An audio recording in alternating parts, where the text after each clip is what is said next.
19 ғасырдың екінші жартысындағы Қазақстандағы әкімшілік аумақтық реформалар 1822 және 1824 жылдары жүргізілген реформалар 19 ғасырдың 60 жылдарына қарай бірте-бірте жарамсыз бола бастады. Хандық басқару жүйесі Бөкей ордасында ғана сақталып қалды. Солай бола тұрса да, отаршылдар жергілікті басқару жүйесінен қазақ сұлтандарын біржолата ығыстырып шығара алмады. Осыған байланысты патшалық билік қазақ даласын басқаруды күшейтудің жаңа жолдарын іздестіре бастады. 19 ғасырдың 60 жылдары қазақтарды басқару жүйесін өзгерту үшін Будков басқарған комиссия құрылды. Өлкенің өзіндік ерекшеліктерін зерттеу үшін және оны басқару туралы ереженің жобасын әзірлеу мақсатымен 1865 жылы Ішкі істер министрлігі мүшесі Герц басқарған дала комиссиясы құрылды.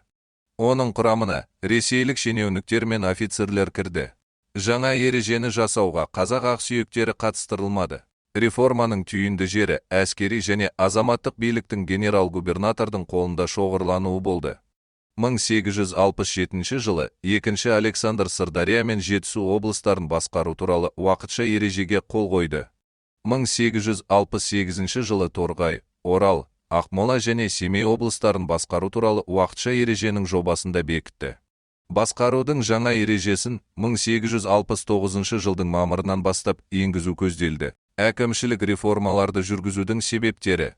Қазақ даласында сақталып қалған сұлтандардың билігі патша үкіметінің Қазақстан аймағын тезірек отарлауына кедергі келтірді.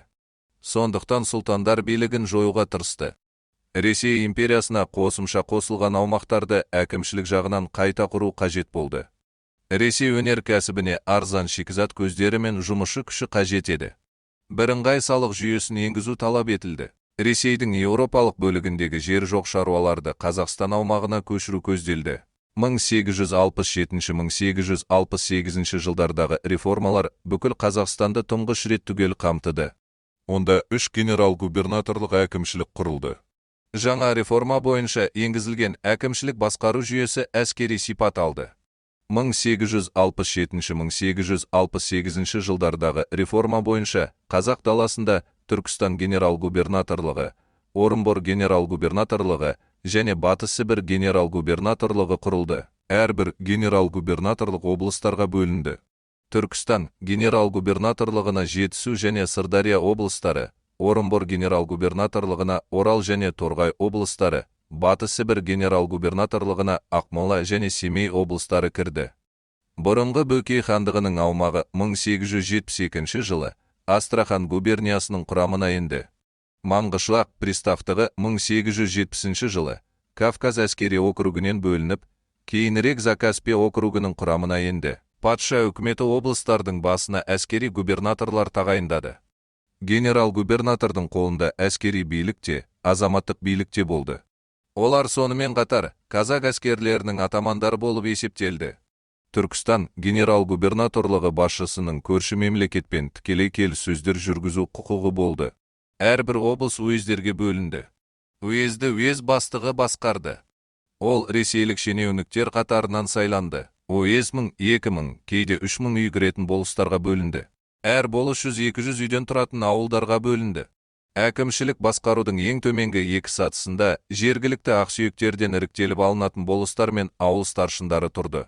Ауыл старшындары мен болыстар ақсүйек топтардан іріктеліп, сайлау нәтижесі бойынша ғана тағайындалатын. Бұл қызметтерге үміткерлердің жасы 25-тен кем болмауы шарт саналатын. Болыстар мен ауыл старшындары 3 жыл мерзімге сайланатын. Болыстарды губернатор, ал ауыл старшындарын уез бастығы бекітетін. Қазақ жерін отарлаудың негізгі элементі 1867-1868 жылдардағы реформа бойынша жасалған сот органдары еді. Әкімшіліктің құрамдас бөлігі болып, оған тікелей бағынды. Сот ісіндегі ең төменгі шешімді уез судьялары шығаратын болды. Уез судьяларын әділет министрі тағайындады. Билерді болыс басшылары 3 жылға сайлайтын болды. 1867-1868 жылдардағы реформа бойынша билер сотын 3 сатыға бөлді. Алғашқы саты жеке билер соты, екінші саты билердің болыстық жиыны, үшінші саты билердің төтенше жиыны. Қазақстанның бүкіл аумағында бір тұтас салық түтін салығы енгізілді. Ол жыл сайын бір рет әрі үй басынан ақшалай алынып тұрды. Орынбор және Батыс Сібір генерал-губернаторлығындағы қазақтар 3 сомнан, ал Түркістан генерал-губернаторлығындағы қазақтар 2 сом 75 тиыннан төлеп келді. Мал санағы 3 жылда бір рет өткізілді. Қазақтардың қоныстанған жерлері мемлекет меншігі саналды. Ол жерлер қазақтарға қоғамдық пайдалану құқығы негізінде ғана берілді. Ормандар да мемлекет меншігі деп жарияланды.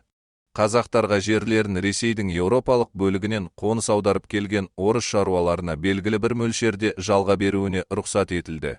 Әр облыста облыстық дәрігер тағайындалды. Әрбір уезде бір дәрігер мен акушер кіндік шеше болатын болды.